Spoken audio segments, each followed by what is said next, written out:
దేవుని దృష్టిలో నచ్చని వాటిని పగలగొట్టిన వాడుగా ఉన్నాడు. ధర్మశాస్త్రమును దేవుని ప్రజలు పాటించాలని ఒక్కొక్క పాటను తీసుకొచ్చిన వాడుగా ఉన్నాడు. దేవుని ఆశ్రయించిన వాడుగా ఉన్నాడు. ఒక మంచి ప్రార్థనా జీవితం గలవాడుగా కనిపిస్తున్నాడు. ఎంతో తగ్గింపుతో జీవించిన అనుభవాన్ని అతని జీవితంలో మనం చూడవచ్చు. దేవుని మీద సంపూర్ణంగా ఆధారపడ్డవాడుగా ఉన్నాడు. శ్రమల్లో దేవుని వెంబడించిన వాడుగా ఉన్నాడు.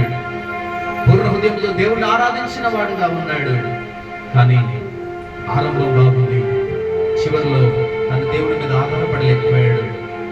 దేవుడు అవకాశం ఇచ్చిన మారు మనసు పొందలేకపోయాడు. అనేక దినాలు దేవుడు ఆయన కోసం వెతికిన, వెయిట్ చేసిన, ఒకవేళ దేవుడి దగ్గరకు వస్తాడేమో అనుకున్నాడు. కానీ తాను రాలేకపోయి చివరికి జబ్బుతో మరణించాల్సిన పరిస్థితి వచ్చింది. ఆశ ఆరంభం బాగుంది, ముగింపు బాగలేదు. ఆశ ప్రారంభం దేవుడితో ఉంది, ఆశ చివరి తీర్ణం మనుషులతో, లోకముతో, దేవునికి అవిధేయకరమైన జీవితంతో ఉంది.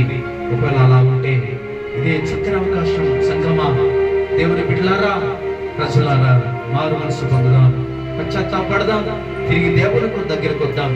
ఆరంభము కంటే అంతము ప్రాముఖ్యమైనది, అంతము శ్రేష్టమైనది. మన మొదటి దశ కంటే చివరి దశ గొప్పదని ఎరిగి ఆశ మొదటి చేసిన భక్తిని